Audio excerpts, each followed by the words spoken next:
So, I've been waiting for this day because I am tired of dealing with this problem. Actually, we are tired of dealing with this problem every time we stop somewhere and get to a location. Which, by the way, we are in the Omaha area. We're actually on the Iowa side, south of Council Bluffs. But, been waiting for this day. So we ordered the Beech Lane RV leveling system, okay? And I'll explain what that is when I install it, and I'll take you guys along for that journey. But essentially, it's like the LevelMate Pro, where you install the little sensor in your RV, and then there's an app on your phone that tells you if you're level or not when you're pulling in somewhere. And so I think this is going to make our lives so much easier when doing the auto level. Yep. So, all right. Well, so far we have a beautiful morning. It's supposed to be up to 80 degrees today, but we are at the Omaha Henry Doorly's Zoo and Aquarium. Give you a shot of that sign. This is supposed to be the #1 rated zoo in the country. That's what they say. Everybody recommended that we have to come here. So Yeah. We'll see. I don't know. I've been to the San Diego Zoo, and that one is awesome. But that was a long time ago, so things change. This could be it. How many acres was this? 160, pretty sure is what it said. 160 acres. So we got the 2-day pass because I think this is going to take a while to get through. Addie, are you excited to go through this or what? Yes. All What are right. you most excited about? I don't know. Well, there's probably a lot to see, so let's go check it out. Okay, we're in the rainforest right now. So we're going to show you the rainforest here.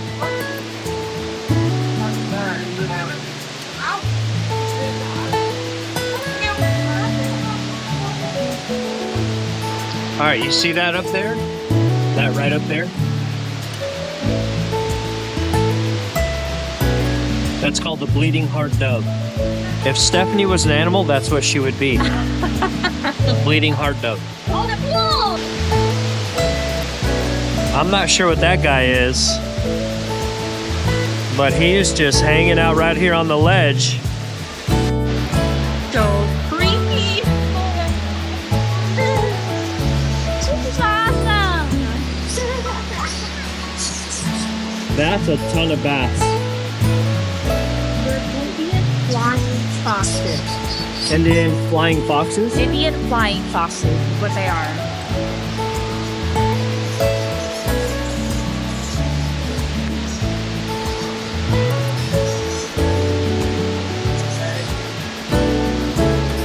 I don't know, guys.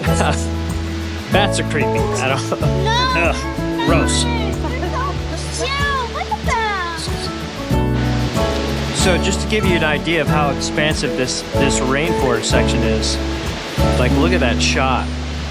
They actually did a really good job with this indoor facility here. All the rivers that are down in here and stuff like that. Super cool.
Does anybody remember that movie Biodome from the 90s? It feels like we're inside a biodome right now. Which I guess essentially we are, because we're in a diverse system. We're in the desert. Of deserts inside of this dome. I almost just tripped and busted myself. But yeah, we're inside of this desert dome. How cool.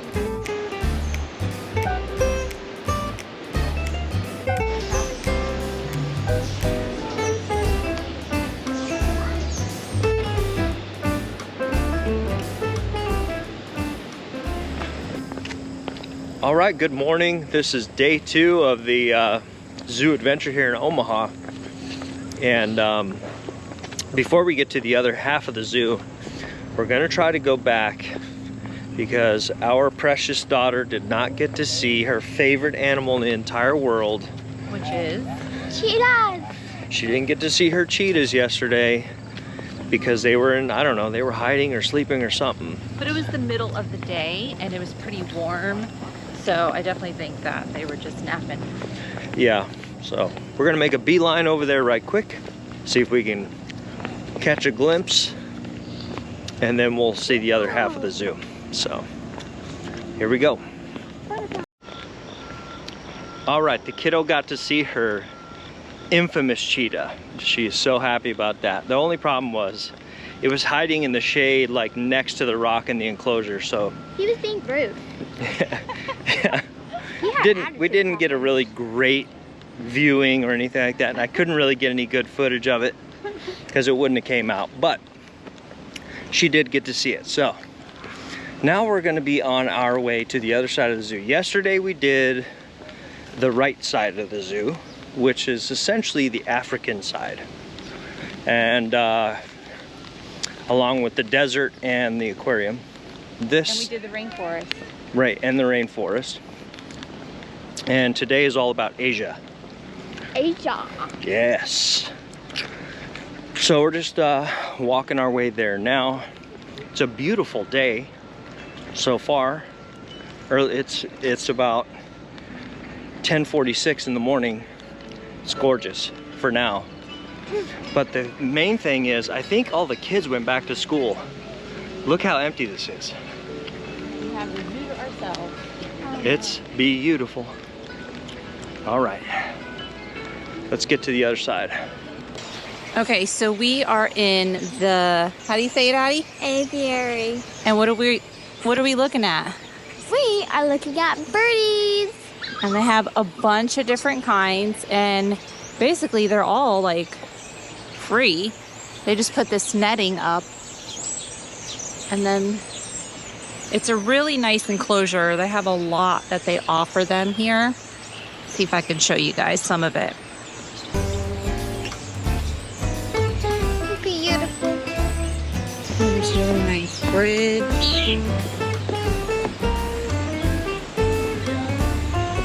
And it tells you about all the different birds you can find on these little signs right here.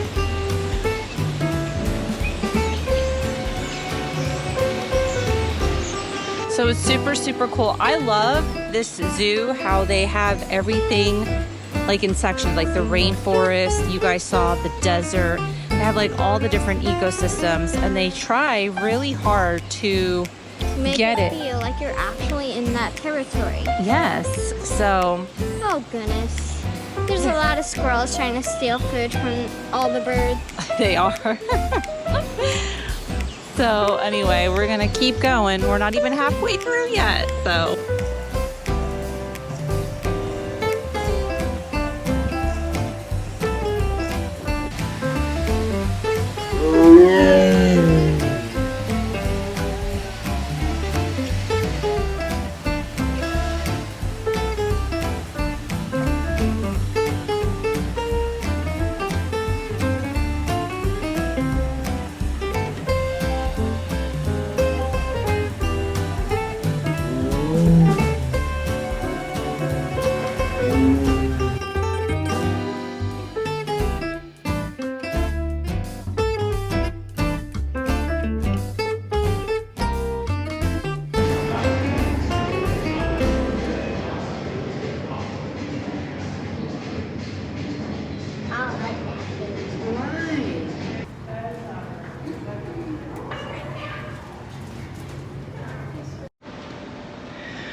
All right, so it's lunchtime, and we ran into a little snag because what we thought was going to turn out to be a very nice day here at the zoo is turning out to be sort of a nightmare because a lot of these food stations aren't open.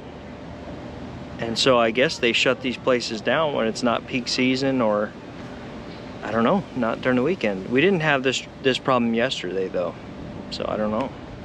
We're gonna have to find somewhere to get something to eat, maybe one of the snack stations or something. But anyway, that's the update for now. Well, unfortunately, that little debacle with lunch kind of ended our day. That's the bad news. The good news is we only had one little area left to see, and that was the sea lion exhibit. So not too much lost on the adventure. But all in all, still a good day. We had fun. And we got the half price because of the second day pass. So not too bad overall. So let's end the debate of the #1 zoo in the country, at least from our perspective. Addie, do you think that was the #1 zoo in the country? Well, she hasn't been to San Diego, people, I know she hasn't been to San Diego yet. What do you think?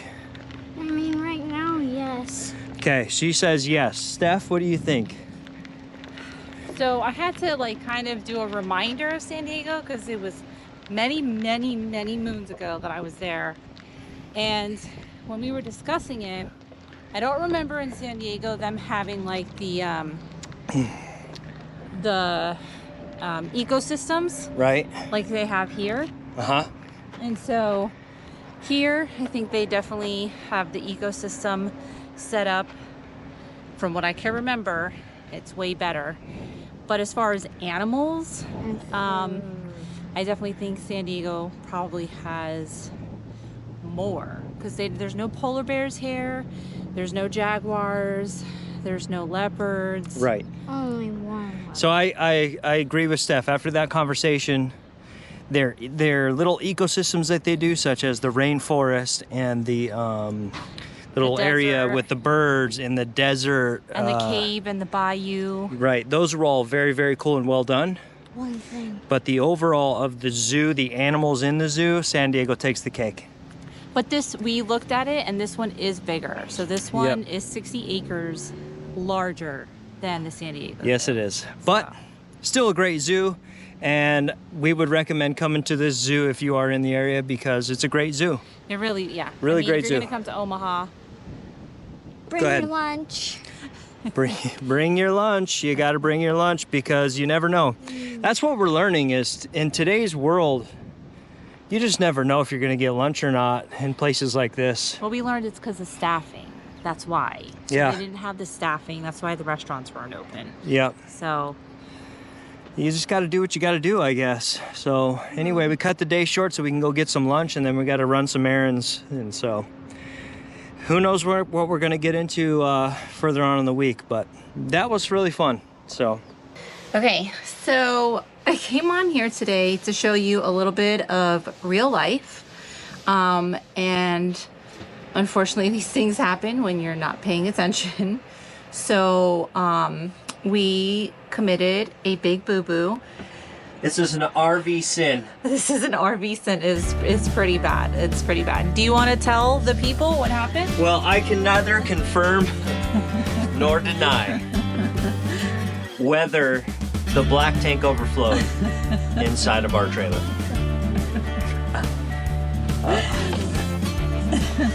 So,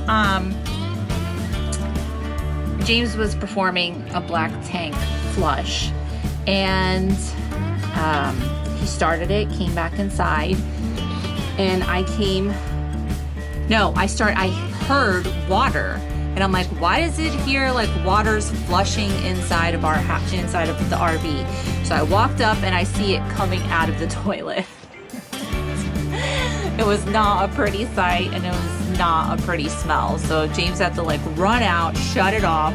I'm running around trying to get paper towels. No, you made me. Hey, get the paper That's right. towel. Addie had to go get the paper towels while I came up here and I started moving like all the stuff like away.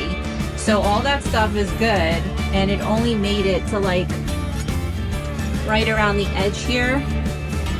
And then she had the paper towels, so I stopped it right there.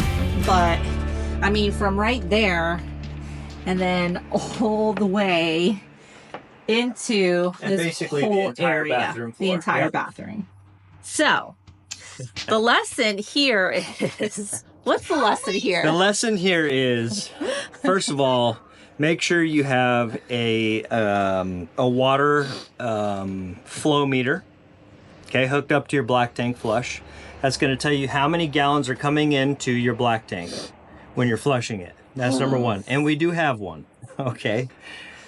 But the bigger lesson here is set a timer somewhere, on a watch, on a phone, somewhere, so that you don't forget to go check your black tank flush, so you don't have run over, because that's what happens. And it smells like a zoo in here. It smells like a zoo. So right now the water's all sopped up. I've bleached 2 of the areas so far. So the last area that needs to be bleached is the inside of the actual bathroom. So just wanted to share a little real life with you guys. I told her and not to. these things happen. So they shouldn't happen, but they happen.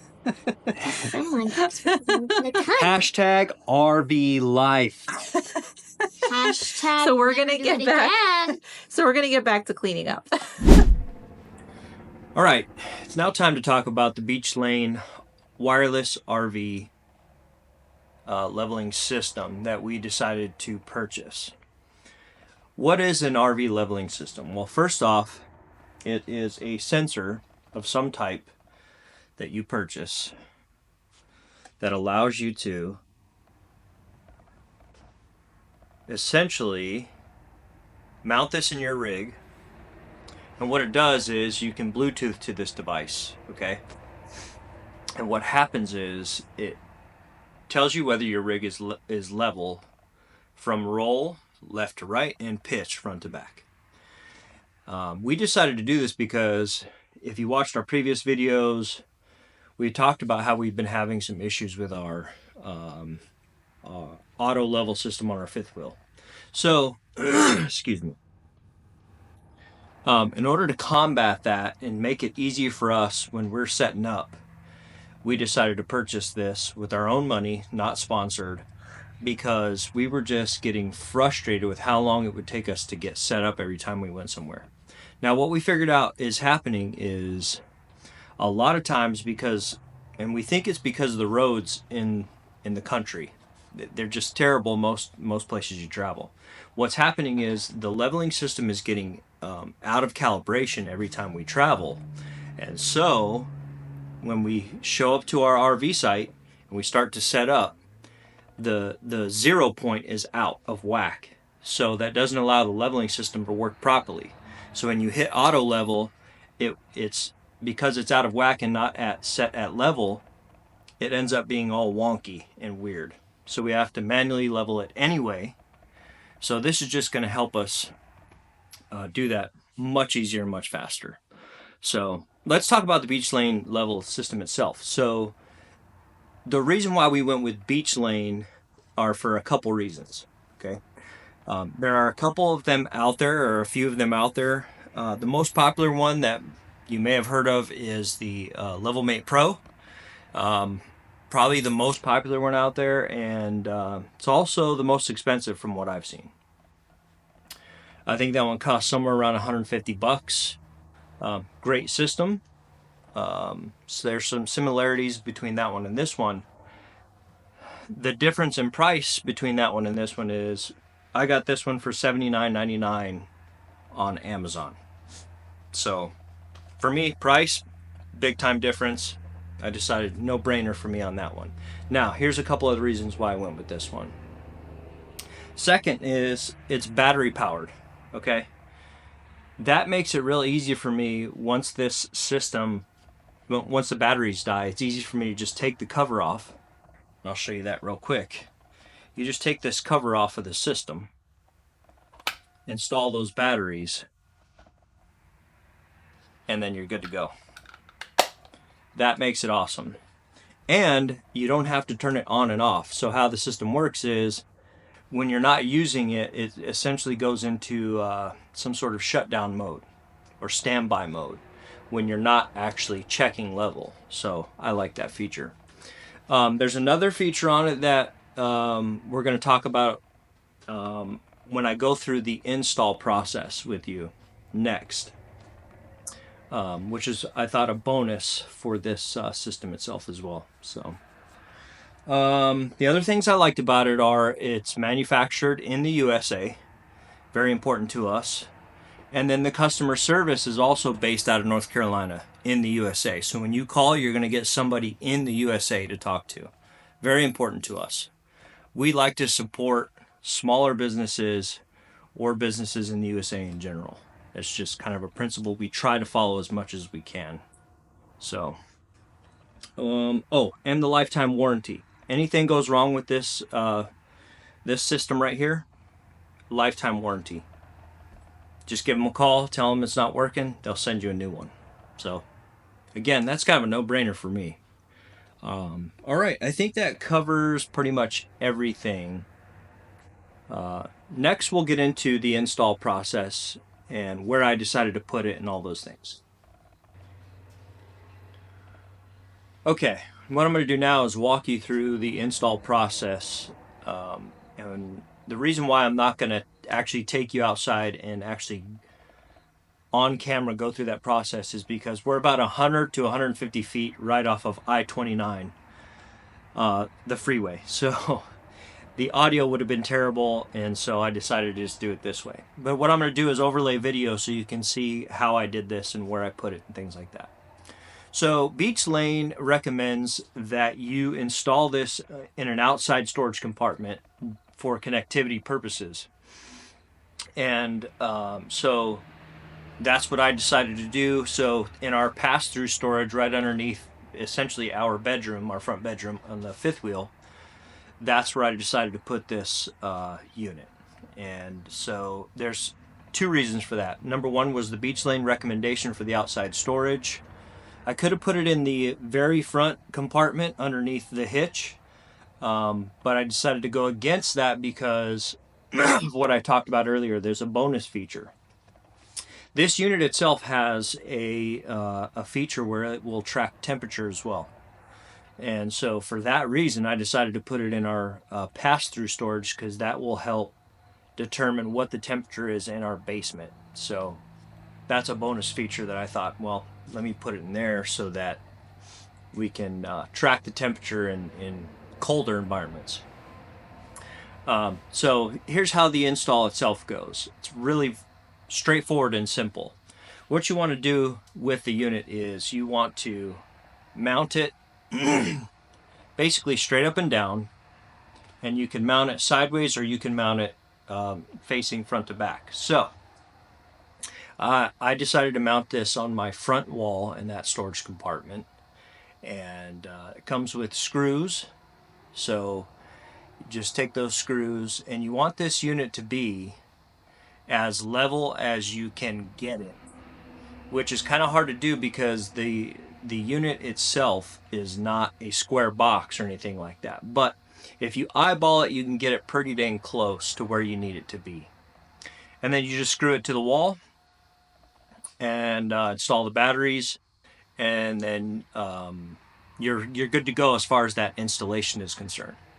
Now, let's go over to the app side of it and getting it connected and things like that. So once you install the app, you can either scan the QR code that they give you, that comes with the unit itself, or you can just search it on the